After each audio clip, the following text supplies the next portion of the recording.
Vestiduras blancas, iglesia de Sardis y bichos raros. Apocalipsis 3. En el libro de Apocalipsis, Jesucristo se dirige a la iglesia de Sardis para amonestarla, diciendo que la mayoría de los asistentes a la iglesia han manchado sus vestiduras blancas. Y luego Jesús promete a los que no han manchado sus vestiduras que no borrará sus nombres del libro de la vida. Dice que no borrará sus nombres del libro de la vida de los que no hayan manchado sus vestiduras, pero dando a entender que sí borrará del libro de la vida a quienes no se arrepientan de haberlo manchado. ¿Y cómo han manchado sus vestiduras estas personas, estos creyentes? ¿Y cuáles son las consecuencias? ¿Qué significa esto? En primer lugar, decimos que es absurdo calificar al libro de la vida, que aparece mencionado desde el Éxodo hasta el Apocalipsis, así como a las vestiduras blancas, de hebraísmos o figuras literarias, sinécdoque, metáfora, hipérboles, o decir que estas cosas fueron escritas para judíos, como si el Señor necesitase hablar de algo que es inexistente, un libro inexistente, un libro que no tiene sentido, o de una realidad que es una hipótesis y que no existe y no existirá. Así pues, ¿qué son vestiduras blancas en la Biblia y en el Apocalipsis? El color blanco en el libro de Apocalipsis simboliza la pureza del creyente en su vida en la tierra y también simboliza la glorificación en el cielo. Y es así porque la frase vestiduras blancas es símbolo de la condición moral y espiritual del cristiano.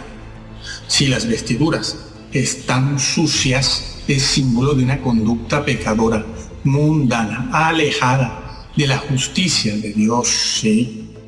No manchar las vestiduras blancas significa caminar por la vida en la justicia de Dios. Sí, como lo dijo el Señor, el Redentor, buscad.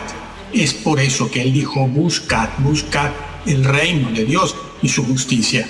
No solo dijo justificado por la fe, dijo muchas otras cosas, entre ellas esta: buscad el reino de Dios y su justicia. Por cierto, que la frase y su justicia, la que se debe buscar, no aparece en muchas versiones modernas. ¿Por qué? Porque no les gusta el tema este de la justicia, la ley, la moral, ¿no? Bueno. Vestiduras blancas, como dijo el apóstol Pablo, es andar renovados y revestidos en justicia y santidad. O en boca del apóstol Pedro, es andar en santa y piadosa manera de vivir. Sí. O como lo dijo el apóstol Juan, guardando sus mandamientos. Aunque hoy por estas tierras y en casi todas partes del mundo occidental, el occidental, nos dicen que eso de vestiduras blancas, libro de la vida, velar, esforzarse, ser sobrio, uy, qué sobriedad, santurrones, pureza, puritanos, eso es hablar muy mal, porque eso es falta de amor. No se ha de hablar de esas cosas. Esas cosas son para que el creyente las lea en su casita. Sí, en su casa las van a leer, sí. Ya se nota, lo estamos viendo. O como alguien dijo, una vaca sagrada, hace muy poco tiempo, dice el libro de la vida. El libro de la vida, a ver, bueno, todos morimos en pecado, dijo. Es una vaca sagrada la que ha dicho esto. Lo siguen miles de personas. Es un predicador de fama internacional. Están arrastrando sutilmente a muchos creyentes al infierno. Pues bien, vestiduras blancas representa el modo de andar y vivir que no ha sido contaminado y que ha sido y será aprobado por el Señor en el día del juicio. Una vida no contaminada es una frase que se usa como referencia a la mente que no ha sido contaminada por los valores del mundo, por las modas y prácticas de nuestra sociedad y cultura que está alimentando cada vez más un sexo exagerado, abusivo, pedófilo y promiscuo, con modas y prácticas y costumbres que al final terminan por romper familias enteras, con hijos abandonados, hijos de 15, 18, 20 años, incluso con jóvenes que quedan solos, olvidados, deambulando de un sitio a otro, buscando en los basureros un mendrugo de pan. Yo lo he visto, por eso lo puedo decir. Lo he visto más de 1, 2, 3, 4 y 5 veces. Me lo encuentro casi cada día. Y esto ante la mirada esquiva de los mismos, de algunos creyentes que, junto con los impíos, solo votan en las urnas electorales por los gobernantes que les garanticen la vida muelle, sexo libre. Sí, eso está pasando, amigo. Drogas a placer. Y no votan por un gobierno que quiera ceñirse a los 10 mandamientos. Eso de una vida que no está contaminada con el mundo es una alusión a algo que está de moda y que está en la Biblia, como veremos. A eso de las fantasías de la mente, fantasías que no es otra cosa, como lo llamo yo, que hipnotismo magnético y mágico. Está en el ambiente con mucha fuerza. No lo estaba, pero en la tierra han cambiado los paradigmas y las fortalezas, ¿sí? La frase vestiduras blancas es una alusión al modo de ser y hacer del creyente fiel, que no se amolda al mundo, no, y no ha dejado minar su vida, como quien no deja minar su salud, viviendo de cualquier forma, comiendo de cualquier forma, drogándose, etc.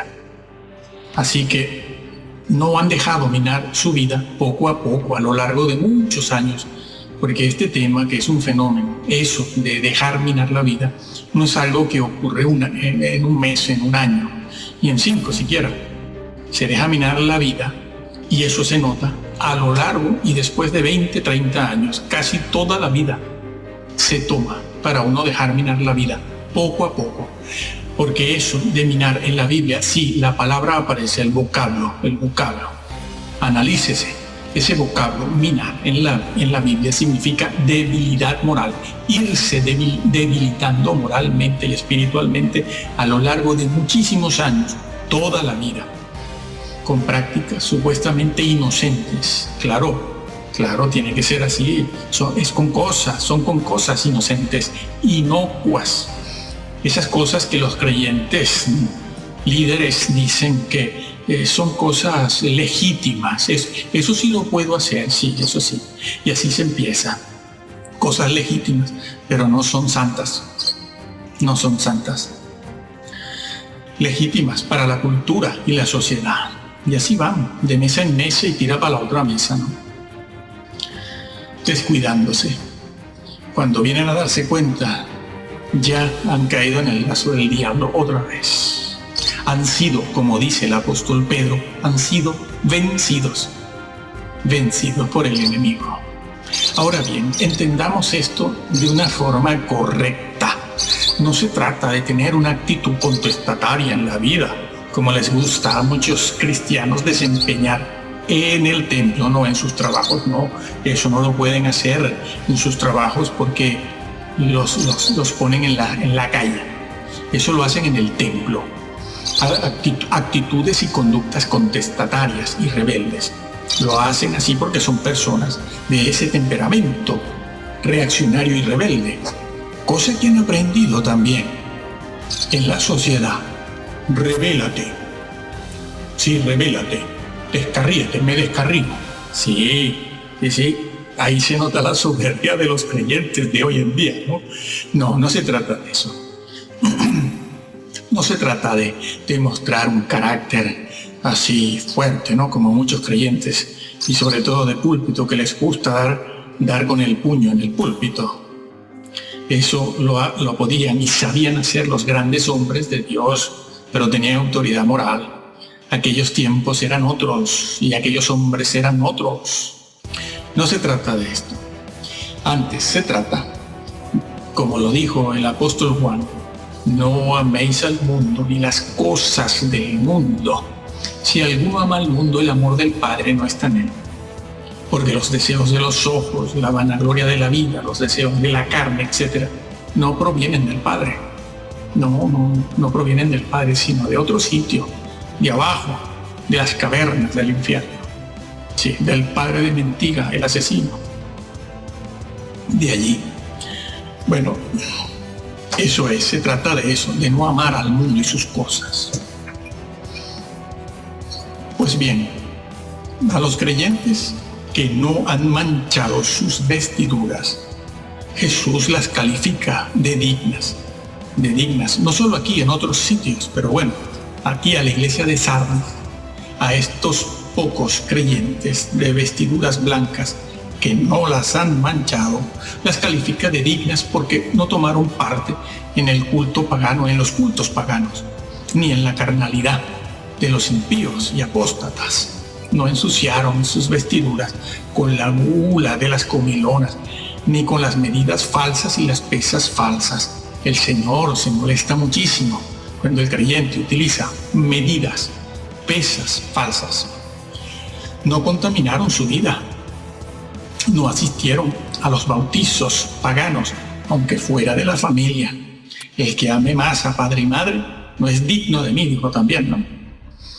Ni se entretenían estos creyentes viendo complacida y felizmente a los Simpson, que se burlan de Jesucristo con blasfemias e insultos propios de homosexuales. Nada de gay, homosexuales, por no decir una palabra grosera, ¿no? Son dignas porque no dieron cabida en sus cuerpos a la deshonra. No dieron cabida en sus cuerpos a la deshonra con los tatuajes. No se puede llevar la Biblia tatuada en el cuerpo, en la carne. Está prohibido. Sino que la Biblia se lleva tatuada en el corazón, en la mente, que no la conocen. No conocen al Dios en el cual dicen creer y adorar. ¿Creen ustedes que el ojo del Altísimo no lo ve y le duele? ¿Nos tendrá por inocentes? Daremos buena cuenta de ello. Sí. Ahora, estos creyentes fieles de Sardis andarán en la comunión eterna con Dios en justicia y con vestiduras blancas. En realidad serán revestidos. Lo vemos ahora. Por otra parte, cuando Jesús, el Hijo de Dios, habla de los que sí se han contaminado en la iglesia de Sardis, que son la mayoría, lo dice él, se dirige a aquellos que han dejado morir su vida espiritual, ética y moral, es decir, la santidad. Han dejado morir la santidad. Aquella congregación hacía lo mismo que hacemos nosotros. Ellos decían que tenían obras y el Señor se los reconoce siempre a todas las iglesias. Tenían obras, sí, pero las obras que esgrimían eran obras muertas y tenían nombre de que vivían, ¿no? ¿Quién hubiera sospechado algo así? Nadie. Hoy en día no conocemos, nadie sabe dónde hay una iglesia muerta, porque todas están, brincando, saltando, ¿no? Como Usa cuando llevaba el arca, cantando, celebrando, brincando, jolgorio, gozo, alegría, paz, el Espíritu de Dios. Nadie sospechaba que solo faltaban segundos para morir. ¿Quién lo hubiera dicho? Sí. Bueno, pues aquellas obras que esgrimían eran obras muertas porque no habían permanecido velando como Jesús les dice eso, sino que habían estado imitando al mundo en sus formas y métodos de hacer las cosas. Habían seguido al mundo en su molde, así como lo imitan y lo siguen hoy también, ¿no? Incluida la forma de hacer y adorar al Señor con la música. Sí, los esquemas musicales, los ritmos, los estilos, todo eso lo imitan, todo eso entró al mundo. Claro, los abuelos quieren ver a sus hijos allí saltando y cantando. Y con esa música se ha estado alentando este ecumenismo globalizante. Un ecumenismo que ya deformó el evangelio completamente. Sí, ya. Eso no es futuro, eso es presente. Muchos en la congregación de Sardis habían manchado sus vidas con la mundanalidad y contaminar nuestra vida, nuestras vestiduras, así, es mancharlas con la muerte, porque es el Señor el que les dice que muchas cosas en ellos ya habían muerto y otras estaban por morir. Sí, como la iglesia de la Odisea, te vomitaré de mi boca. Sí, pero son salvos, no pasa nada. Quienes están enseñando eso son verdaderos apóstatas, estos predicadores que arrastran multitudes, son vacas sagradas de fama internacional y los están arrastrando, y ellos no son los únicos culpables, ellos son quienes van a oírlo, porque los mantienen, los escuchan y siguen a esos predicadores modernos. Jesús no dice que están muertos porque no han nacido de nuevo, porque no se han justificado por la fe. Él no dice eso, en ningún lado lo dice. Tampoco se dice que es una enseñanza para judíos, no. Se está hablando a una iglesia, sino porque al no velar y al no andar en santa y piadosa manera de vivir, se cae en la tibieza y en la frialdad. Al final el resultado es el mismo, la muerte. Los creyentes de Sardis eran como los de hoy, que dicen que no quieren parecer bichos raros. Nosotros no queremos que el mundo nos vea como bichos raros. Sí. Yo no soy puritano, yo no soy santurrón.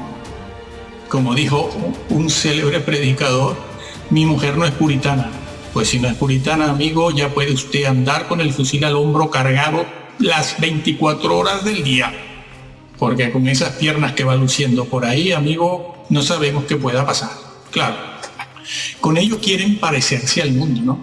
Cantar como el mundo, vestir como el mundo, danzar con el mundo, hablar como el mundo, correr con el mundo y bajar al infierno con el mundo. Y querer entrar en el reino eterno con las vestiduras manchadas es no tener cómo presentarse de pie dignamente ante el juez de toda la tierra, sino que es presentarse con vergüenza, lo dice el Señor. Esa palabrita vergüenza no la usamos nosotros, está registrada en la Sagrada Escritura. Ese es el problema, que eso está escrito. Eso está en Apocalipsis 16:15. Sí, para que no nos presentemos con vergüenza. O lo que es lo mismo, es querer entrar en el banquete de boda, sin el vestido de boda. Eso está registrado en Mateo 22:11. Sí, este Señor que entró en el reino sin vestido de boda y que luego Jesús lo manda a echar afuera, lo saca del reino.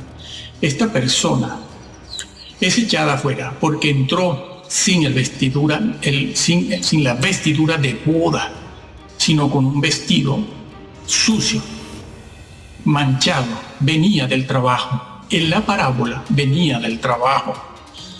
No había ido a casa a cambiarse, a vestirse en la manera adecuada y que exige el ir a una boda, sino que él terminó de trabajar y así como estaba se fue allí a la boda. Claro, con vestiduras sucias propias del trabajo.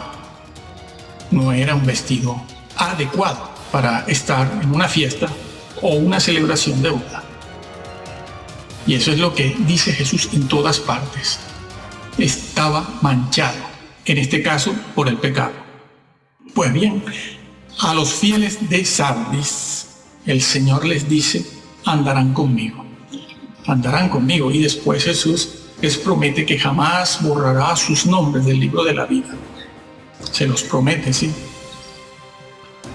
Los que guardan la justicia, es decir, la ley moral de Dios, es decir, los que son santos, esa ley moral, la santidad, la justicia, que fue reiterada, por cierto, y confirmada en el Sermón del Monte, Mateo, desde el capítulo 5 al 7, o lo que es lo mismo, los que guardan la Torá, la justicia de Dios, la santidad de Dios, la ley de Dios, esos son los dignos de no ser borrados del libro de la vida.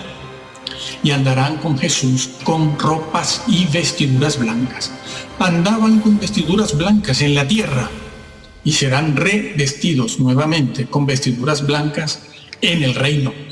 Porque para andar con Jesús se ha de ser santo, como Jesús lo fue en toda su santa manera de vivir, completamente. Y era un carpintero, no era un monje. Se mezcló con nosotros, anduvo con nosotros. Pues bien, es por eso que en Apocalipsis 16:15 vuelve el Señor a exhortarnos, a amonestarnos y a advertirnos a mantener las vestiduras blancas. Sí. Él no dice, bueno, ya estás justificado. No, dice, mantén las vestiduras blancas, sin contaminación con las cosas del mundo, con el propósito de no llegar a pasar vergüenza en el día del juicio, el juicio que se nos hará a toditos. Sí. Y en el capítulo 14, Jesús alaba a los que están lavando, presente continuo, están lavando permanentemente sus vestiduras, constantemente, para tener derecho a la justificación. No, tener derecho al árbol de la vida.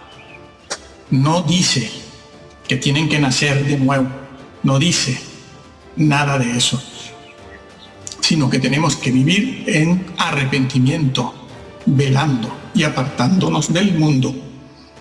Y no me vengan a decir ahora que eso es salvación por obras, porque no lo es. Han entendido mal todo. O que ya están seguros de la salvación porque han sido predestinados, pues han entendido mal Romanos 8. Lo que sí enseña el libro en todas partes, es a cuidar el llamado y la elección. Y harán bien los líderes, sobre todo los mayores, los de mayor edad, los de más edad, los viejos, en empezar a decirle a los creyentes que deben conocer bien la sangre de Jesús, deben conocer bien a la persona de Jesús. Dios sí puede ser conocido. Han engañado a los creyentes diciendo que no se puede conocer a Dios. Lo que de Dios no se puede conocer no está registrado en la Biblia. Y lo que sí está registrado es porque se puede y se debe y está ahí para conocerlo. Tienen que empezar por ahí, a conocer la persona de Jesús y su sangre, que es un tema bastante largo. Y empezar a adorarle en espíritu y en verdad, sin tanto cainismo, sin tantos bailes, danzas y música. Nos va a pasar como a Usa. Murió llevando el arca, en pleno holgorio y celebración. Sí. Cuando en Apocalipsis 7:14 aparece una multitud de creyentes ante el trono de Dios, allí en Apocalipsis aparece una gran multitud de los salvados. En el cielo, el apóstol Juan, que está teniendo esa visión, pregunta, ¿quiénes son ellos? Y el Señor de la Gloria no le dice que esa multitud son los que fueron justificados por la fe, o los que aceptaron Juan 3:16, sino que se le dice al apóstol Juan, se le dice a él, que esos son los que lavaron sus vestiduras en la sangre de Jesús. El original griego, han estado lavando sus vestiduras. Sí, en la sangre de Jesús, como dice el versículo que tratamos anteriormente, para tener derecho, sí, al árbol de la vida. Es decir, habían estado velando, cuidando su santidad, su boquita y sus ojitos para no contaminarse con el mundo, con la tele, con los vídeos, con el Facebook. En el Facebook las fantasías vuelan y se multiplican en forma geométrica. Y eso es lo que se le recomienda a la iglesia de Sardis. Velar, lo dice el Señor, velan y que velen. Aquella multitud lavaba sus vestiduras en la sangre de Jesús, el santo, el bendito, en Jesús, el comandante de los ejércitos celestiales, sí, nada menos, el comandante en jefe supremo. Sí, Él es comandante. Jesús no es ningún tonto, ni es menso, ni es amanerado. Ay, crean en mí, por favor. No, es un guerrero. Apareció en el campamento de Josué, sucesor de Moisés. Es allí donde se dice que Él es el ángel de Yahvé, el comandante en jefe de los ejércitos celestiales. Se le aparece a Josué, y cuando Josué lo ve, presiente algo y le pregunta: ¿quién eres? Y el comandante en jefe de los ejércitos celestiales le dice: quita tu calzado porque estás en tierra santa, estás pisando suelo santo. ¿Y sabes cómo lo vio Josué? Con la espada en la mano. Sí. Ay, espada no queremos guerra. Ay, amor, seamos todos uno, ecumenismo, paz, amor. Ay, no. Sí. Esa es nuestra valentía. ¿Qué pasaría si vinieran a degollarnos por aquí? Pues sí, se le apareció a Josué con una espada, un guerrero, porque estaba en guerra. Y así vendrá, sí, hay que decirlo porque está dicho, vendrá con la espada de su boca. Ya pudo haber dicho la espada del Espíritu también, pero dice la espada de su boca. Y también dice esa porción de la Escritura que con esa espada va a matar a un montón de gente. Léelo, Apocalipsis del 18 en adelante. Va a matar gente, sí, va a matar. Ya no vendrá, no entrará con un burrito manso, viene en caballo de guerra.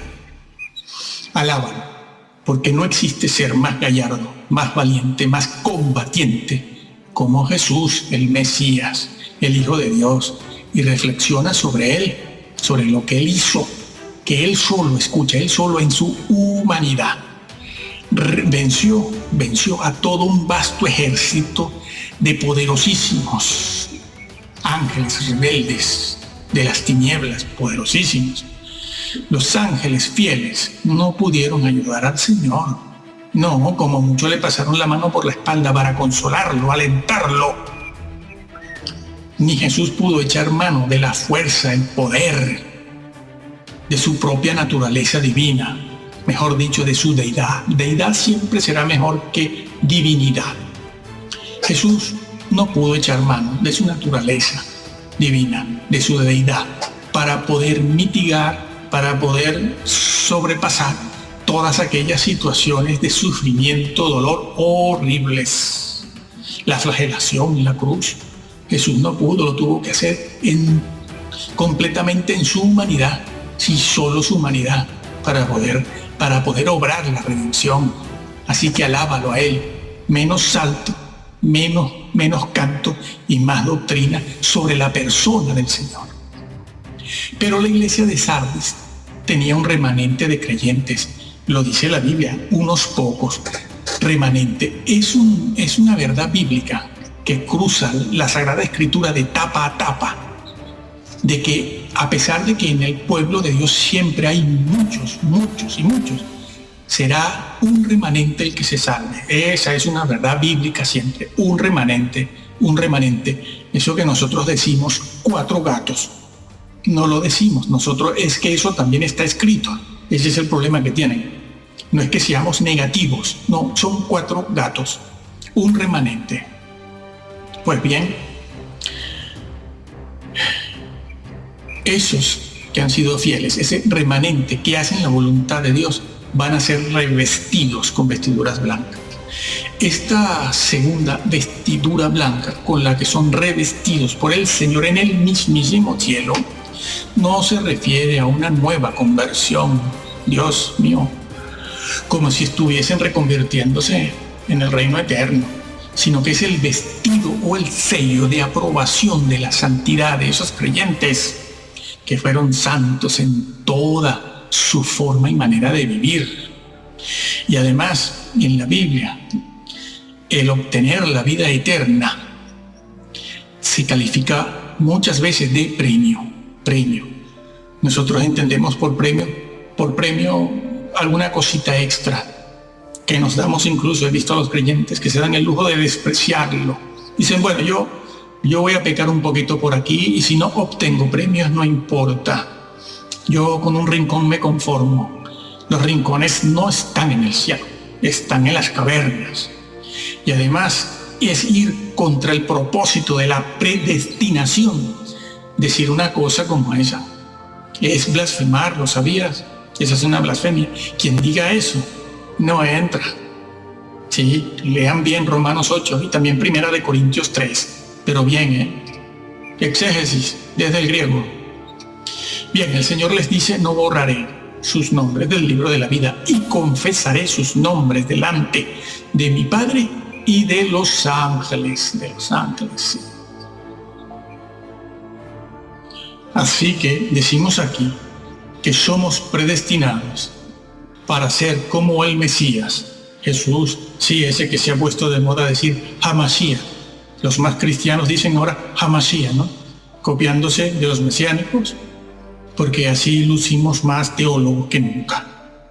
Nada, hermano, usted puede decir el Mesías. Dios sabe que usted se refiere a su Hijo, Jesús, el Hijo de Dios, el Mesías. No tiene que copiarse ahora todo el mundo Hamashiach. Qué cursi, amigo, qué cursi. Hamashiach. El tema de adorar al Señor no es un tema fonético. No es un tema fonético. Es un tema que está en la mente, del alma. El Señor sabe que estamos hablando de Él. A ver si los chinos también, y los hermanos japoneses, y los hermanos africanos, los vamos a obligar a hablar el hebreo. Dios mío, no es un asunto fonético, por Dios. Somos predestinados a ser como el Mesías, Jesús, y cuidar la salvación. Nada de salvos, siempre salvos. No lo enseña la Biblia. Tergiversar lo enseñado en el libro de Apocalipsis sobre las vestiduras blancas y sobre el libro de la vida, diciendo que bueno, al final todos morimos con algún pecado, para darles después la razón a los reformadores calvinistas, que nadie, muy pocos saben lo que ellos enseñaron. Es causa de condenación. Están edificando con madera en hojarasca y alguno está destruyendo. No, la palabra destruir. En 1 Corintios 3, cuando dice y el que destruyere el templo de Dios, Pablo usa la palabra templo para referirse a la persona, siempre lo hace así. Muchos están destruyendo el templo, las vidas, la fe de las personas con una doctrina errada. Serán condenados también por destructivos. Nosotros concluimos aquí diciendo que el libro del Apocalipsis termina con una soberana y severa advertencia, una seria amonestación y también bendición para los que lo lean, lo crean y respeten toda la doctrina en el contenido. No todo el libro es simbólico. Muchas partes son históricas y otras partes son literales. Pidan la iluminación del Espíritu Santo, que al final no se hace tan difícil saber lo que ese libro dice. No quites, hermano, no agregues. Léelo, créelo, practícalo tal cual te lo encuentras, tal cual fue escrito para todos. Su interpretación, por lo general, más de la mitad, no pertenece a una élite teológica, ni a estos modernos mesiánicos. Acércate al Señor, búscalo, ámale. Jesús solo Jesús en la Trinidad. Solo Jesús obró la redención, solito Él en su humanidad. Y Él es una de las personas de la Trinidad. Pero solo Jesús, que en tu iglesia se hable solo de Jesús. Si hablan de otras cosas, tú también te haces corresponsable de una iglesia mediocre o de una iglesia que el Señor rechaza, como varias de las que están en el libro de Apocalipsis. Amén.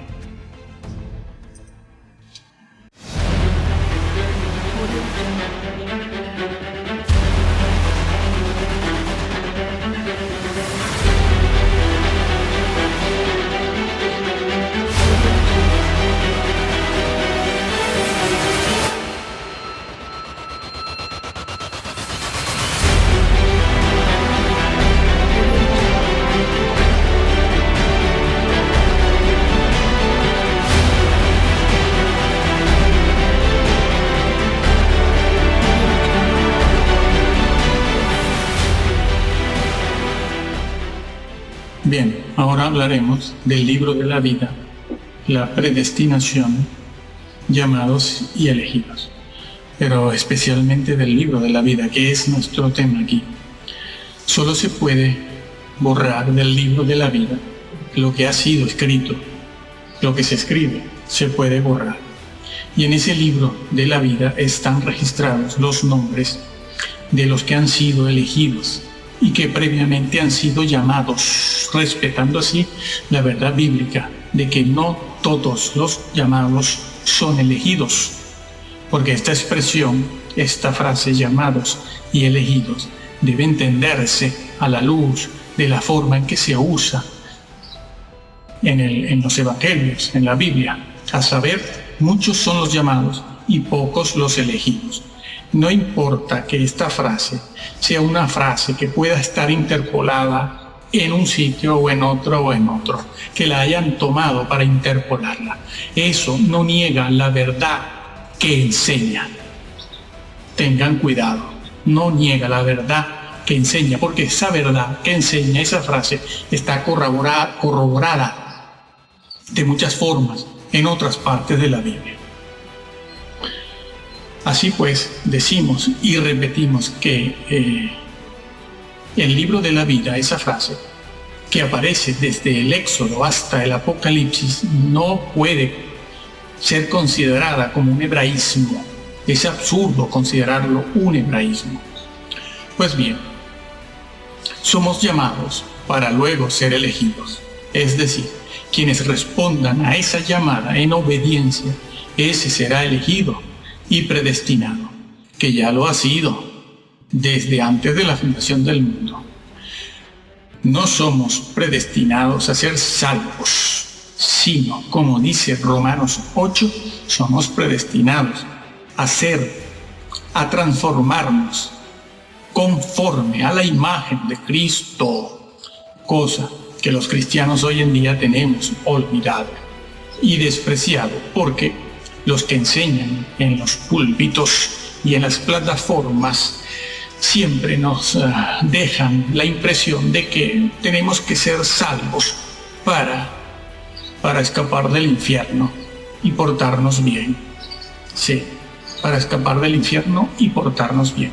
Cosa que, aunque es cierta, es solo el comienzo de la vida cristiana. Así pues, como lo dice el Antiguo Testamento, Yahvé elige al piadoso para sí. Elige al piadoso para sí. No quiere decir eso, que somos salvos por obras. No significa eso. Significa que Dios llama y la persona responde. Y si la persona responde, es una persona que vive en santa y piadosa manera de vivir. Es piadoso. Sí, es un santurrón, porque son los santurrones y los puritanos los que se salvan. Eso es lo que enseña la Biblia. Y entonces, de allí la frase usada por Yahvé, por Dios, que dice que Él elige al piadoso para sí, lo elige de entre los llamados. No significa salvación por obra, significa crecer en santidad, en obediencia. Y el mismo Señor lo enseñó con muchas otras frases con muchas otras figuras literarias, ¿sí? Como cuando dijo al que venciere. Yo no tengo que vencer porque ya yo soy predestinado y justificado. No, has de vencer. Saben ustedes que la salvación en la Biblia se presenta en 3 tiempos: pasado, presente y futuro. Fui salvo en el pasado, lo estoy siendo en el presente, pero he de alcanzar la salvación en el futuro. Sí, es que se utiliza también incluso esa frase, para que alcancéis, el que alcance, para que no dejen de alcanzar. Es así que tenemos que formular la doctrina y la teología, y no con nuestras boquitas y nuestras palabras y pareceres y opiniones, porque muchos se están perdiendo por eso. Es lo que enseña la fraseología bíblica. Salvo en el presente, pero es de ser salvo en el futuro, como quien tiene una herencia. La herencia es tuya en este momento. Somos herederos de alguna hacienda, finca o granja. Sí, pero todavía no la he heredado. Algún día la tendré que heredar. Será mía cuando la herede del todo, cuando llegue al final. Sí, todos somos llamados, y si todos los llamados cooperan con el suministro de la gracia divina, crecerán y madurarán en santidad y conocimiento de la persona del Hijo de Dios. Sin embargo, muchos de sus escogidos, después de recibir el perdón, la redención, la vida eterna, el Espíritu Santo, tal y como lo dice Hebreos 6, no están dispuestos a renunciar a todo. No están dispuestos a renunciar al mundo y a obedecer y cooperar con la gracia de Dios. Por lo tanto, cuando regrese el Señor, no estarán preparados y no entrarán en el reino milenial, ni pueden participar del premio, que es la vida eterna, porque la vida eterna se califica de premio. Sí, el vocablo premio en la Biblia se utiliza también para hablar de la mismísima vida eterna.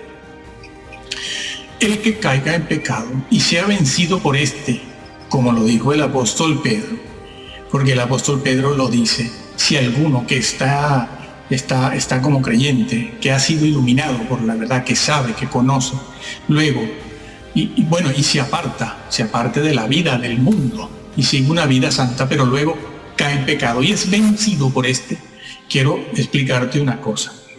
Mira, esto que dice el apóstol Pedro de ser vencido, utilizo yo una palabra que significa capturar. Es decir, como el diablo te capture en esa caída, no saldrás de allí más nunca en la vida. ¿Por qué? Por lo que dice Hebreos 6, por ejemplo. Es imposible volver a crucificar a Cristo. Él no va a bajar del cielo otra vez por nuestra irresponsabilidad y falta de seriedad, o por seguir a estas vacas sagradas de fama internacional, predicadores de multitudes, cosa que no ha tenido nadie en la historia, ¿no? El engaño es muy sutil. Pues bien, el que caiga en pecado, repetimos, y sea vencido por este, no entra en el reino. Y es absurdo calificar al libro de la vida por ello de hebraísmo, solo porque niega la predestinación al estilo de los reformadores de la edad del siglo XV. Hoy se hace mucho énfasis sobre lo que dijeron y enseñaron los reformadores del siglo XVI, XVII y posteriores también. Y nos preguntamos, ¿por qué estos modernos guías del pueblo de Dios, incluso los mesiánicos, estos modernos guías y líderes, no leen primero a los padres de la iglesia antes que leer, o primero que leer a Agustín, o a Calvino, o a Lutero, o a Zwinglio, o a Platón, o a Aristóteles, o a cuanto orientalista se aparece por allí, Zoroastro, Lao Tse, Buda? ¿Por qué? ¿Saben quiénes eran los padres de la iglesia? ¿A qué no? No eran los curas, ni la Iglesia Católica, ni el Vaticano. Esa es la impresión que dejan caer desde los púlpitos, porque Así es más fácil manipular a los creyentes. Mira, los padres de la iglesia de primera línea, los padres de la iglesia de primera línea, eran los discípulos de los apóstoles, nada menos. Eran los discípulos de los apóstoles. Ellos recibieron la fe, la doctrina y la vida práctica de mano de los mismísimos apóstoles. Estuvieron allí en carne, lo vivieron, no se lo contaron a ellos. Ellos lo vivieron. ¿Y qué enseñaban ellos, los padres de la iglesia? Los curas, no, los curas vinieron mucho más tarde, hacia el siglo IV y V. Empieza realmente a verse la iglesia de Roma tal y como la conocemos hoy. Antes no.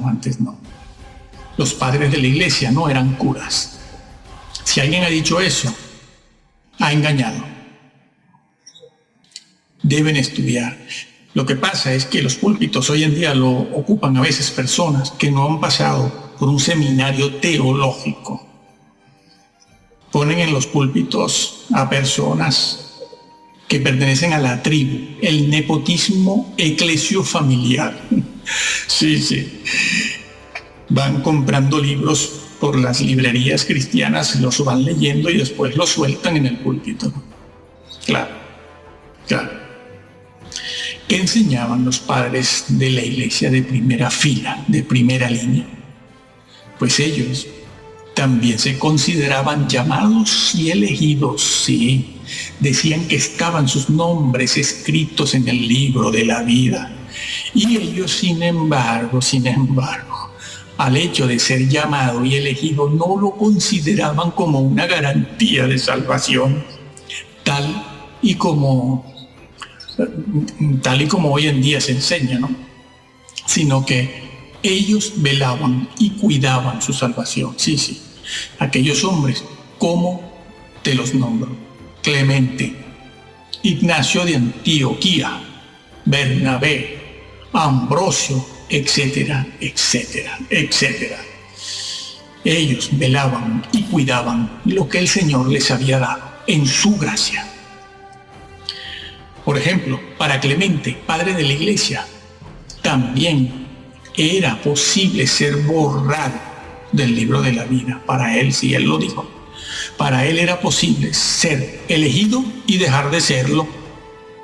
¿Y por qué le voy a creer más a los reformadores que a Clemente? ¿Por qué?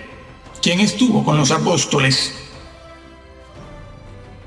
Ignacio de Antioquía pensaba él que se puede corromper la doctrina. Sí, y por lo tanto, si se corrompe la doctrina, se corrompe la fe de Dios, decía él lo decía. Y así se corrompe el maestro también, él lo decía. No nosotros. Se corrompe el maestro y por lo tanto se termina perdiendo la salvación, se termina en condenación.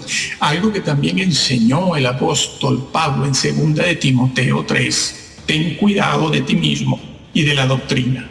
Sí, pues haciendo esto te salvarás. Ay, me salvaré de la guerra, me salvaré del hambre, me salvaré de la crisis. No, me salvaré de decir tonterías. No, te salvas de la condenación. De la condenación. Como está dicho también en 1 de Corintios 3. Y en la epístola de Bernabé se dice que si por ser llamado uno se confía y se echa a dormir en las propias debilidades, eso que nosotros decimos es que yo soy débil, eso es condición humana, déjame robar un poquito. Sí, él, Bernabé, repito, decía que si nos dormimos en nuestras debilidades, pecados y fantasías de almohada, y Satanás vuelve a tomar el control de la mente, el pensamiento y los hechos, la conducta, nos va alejando poco a poco del reino. Dice él que nos va empujando lejos del reino de Dios y su justicia, sin ni siquiera nosotros advertirlo ni percibirlo. Y así al final nos condenamos. Cuando Dios llama, se debe responder con seriedad, con responsabilidad, con fe y obediencia. Y es aquí donde todos tropiezan, porque ya intuyen que para obedecer hay que dejarlo todo o casi todo para crecer en santidad después. Sí. Saben, sienten, intuyen, piensan que tienen que obedecer a Jesús cuando dijo: si tu ojo te es ocasión, sácalo. Si tu mano o tu pie, sácalo. Sí, eso fue dicho a creyentes y discípulos del Señor, que son los que están arriba, que son los que están en esa condición desde la que se puede caer. Están en el lugar de donde se puede uno caer. Porque los incrédulos, los ateos, los visitantes, los que reciben un tratadito, el amigo y vecino mentiroso de al lado, ese no tiene de dónde caer. Porque no es convertido, no está en Cristo, no está en la salvación. Se cae cuando se está en una condición elevada, cuando se tiene de dónde caer, es decir, de la gracia. No has cuidado, no, tu nombre es borrado.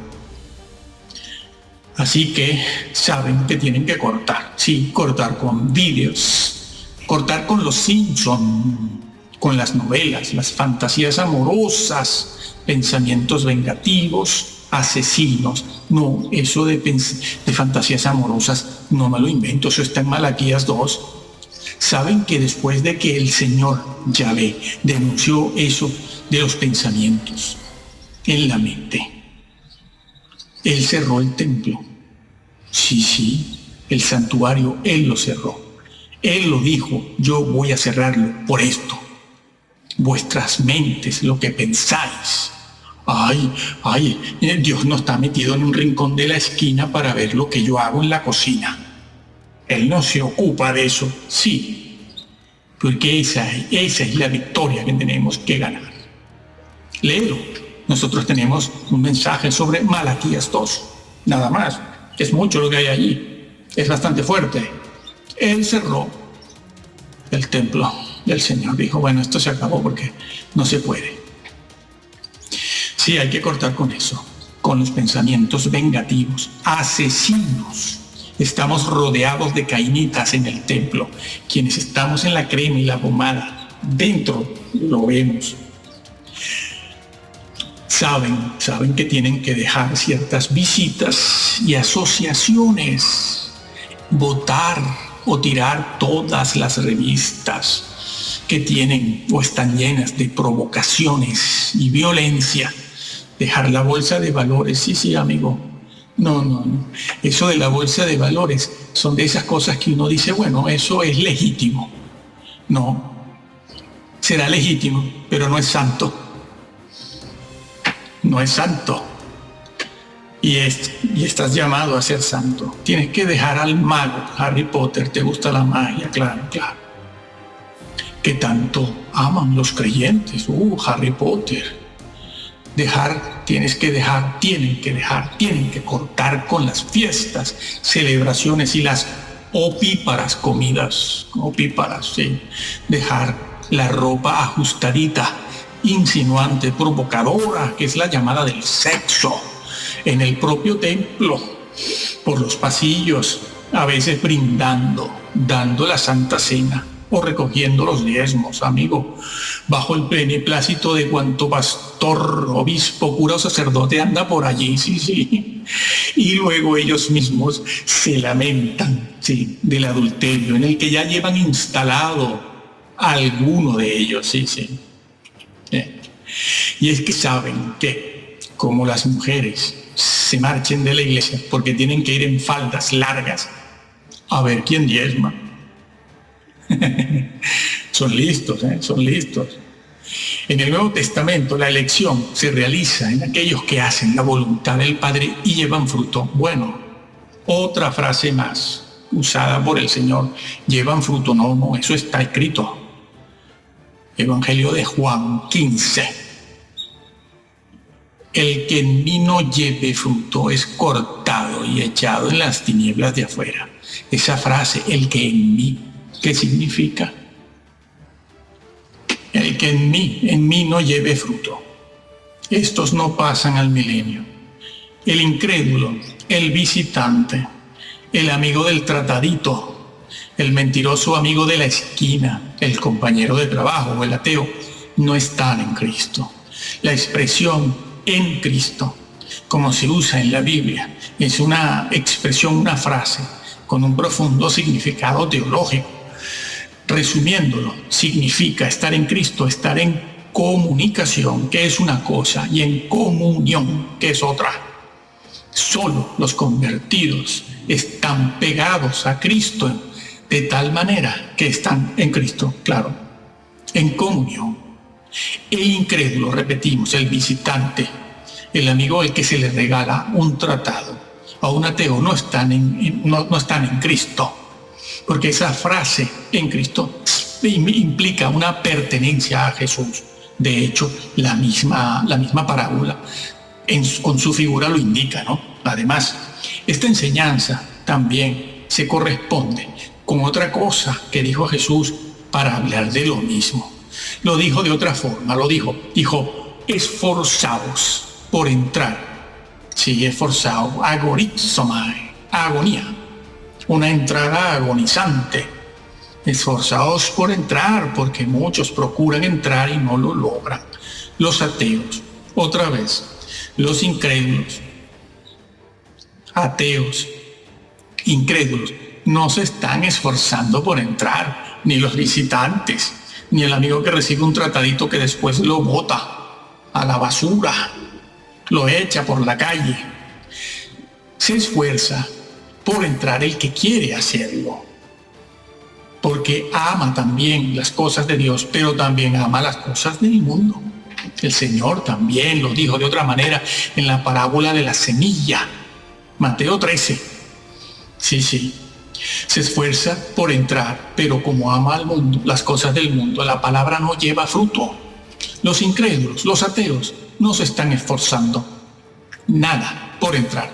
Son los llamados los que se esfuerzan por entrar y no lo logran porque no obedecen las normas, no van cortando con la cultura, ¿ah? Y la justicia de estos no es mayor que la de los fariseos, como también lo dijo Jesús en esa frase. Si vuestra justicia no fuere mayor, ¿se dan cuenta? Es que por todos lados el Señor lo advirtió. Tampoco nos debería parecer extraño que el Señor Jesús en Mateo 7 les haya dicho a quienes confiaban en entrar, daban por hecho que entraban, les dijo, apartaos de mí. Sí, ellos también querían entrar. Y no vean ustedes el currículum que ellos le presentan al Señor, ¿eh? Allí está resumido, claro. Señor, hemos profetizado, hemos evangelizado, hemos predicado, hemos hecho milagros, hemos exorcizado, hemos hecho el bien.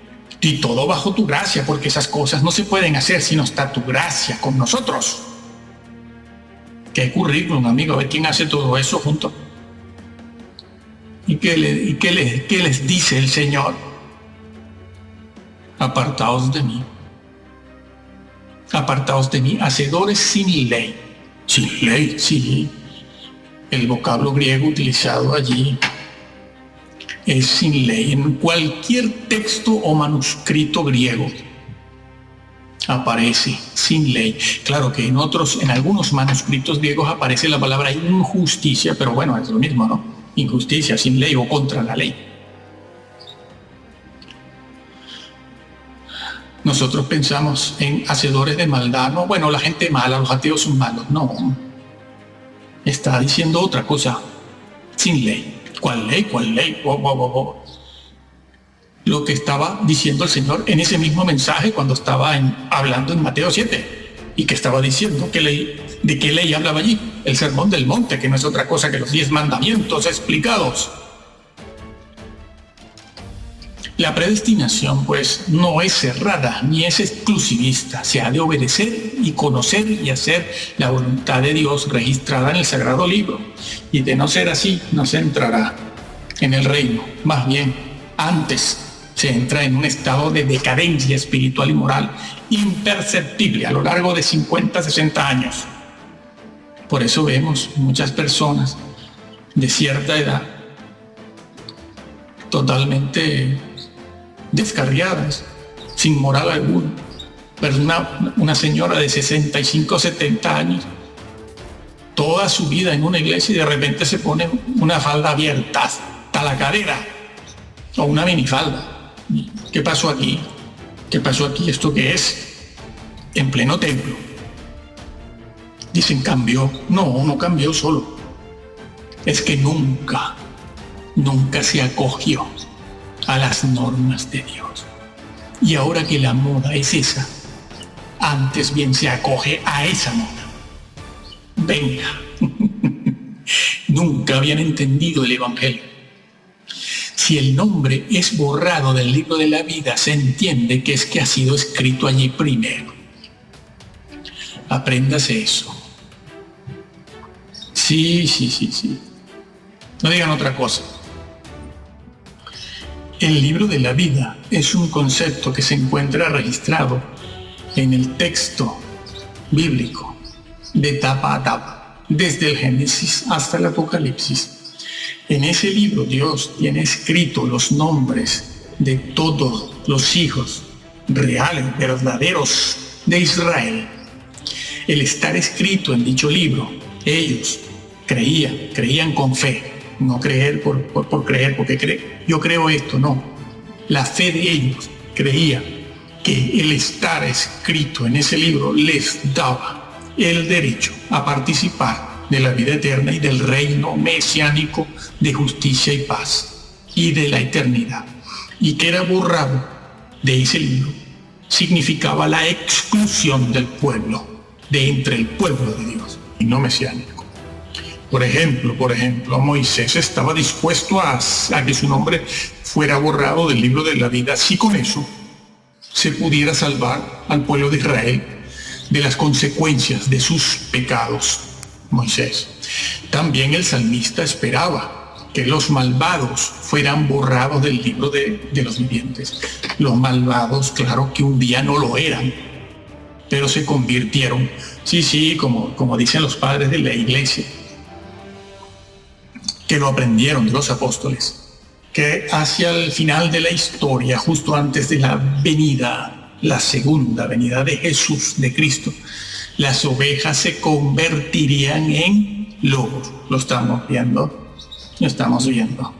Bueno, el salmista decía lo mismo, decía, yo espero que los malvados, los que se han convertido en personas malvadas, sean borrados del libro de los vivientes, del libro de la vida. También Daniel decía que cuando llegue el juicio final, los que estén escritos en el libro de la vida sean liberados. Y los colaboradores del apóstol Pablo, se dice que están escritos sus nombres en el libro de la vida. Cuánta insistencia, ¿no? Cuánta insistencia. Jesús se los dijo a sus discípulos cuando regresaron de aquella misión a la que fueron a predicar, cuando el Señor veía a Satanás caer como un rayo desde el cielo. Pero estaban todos muy contentos, ¿no?, con el poder que tenían, ¿no? Se nos sujetan los demonios, se nos sujetan, nos obedecen. Sí, lo mismo que aquellos que sacando currículum en el juicio, ¿no? En tu nombre hemos hecho esto y aquello y lo otro. Sí, lo cual era verdad, ¿eh? Bueno, pero el Señor a los discípulos en aquella ocasión les dijo, están muy contentos, ¿no?, con el poder, sacando demonios. Alégrense más bien, de que sus nombres están escritos en el libro de la vida. Eso incluía a Judas. El que no esté escrito en el libro será arrojado además al lago de fuego. Sí, hay quienes piensan que aunque no estén escritos porque se han borrado sus nombres, después tendrán una segunda oportunidad. Hombre, ya nos gustaría que fuera así, ¿no? Pero resulta que el mismo libro de Apocalipsis también dice que aquellos cuyos nombres sean borrados son echados después en el lago de fuego. Apocalipsis 20 y Apocalipsis 21. Pues bien, Jesucristo confesará sus nombres ante su Padre y sus ángeles. Sí, los confesará. Estimado hermano, lo vamos a dejar aquí. Es nuestro deseo que tú leas la Biblia. Cuanto más sea, mejor. Nada nuevo es bueno. Todo lo antiguo. Ya la misma Biblia dice eso. Preguntad por las sendas antiguas. Busca una Biblia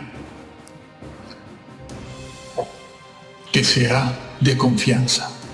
Puedes leer otras también para aprender a entender lo que hay en el texto bíblico. Puedes leer muchas, pero ten una que sea de tu confianza y créela tal y como te la encuentras, tal y como te la encuentras. No importa si alguna vaca sagrada por ahí, de esas famosas que arrastran multitudes de fama internacional, dice lo contrario.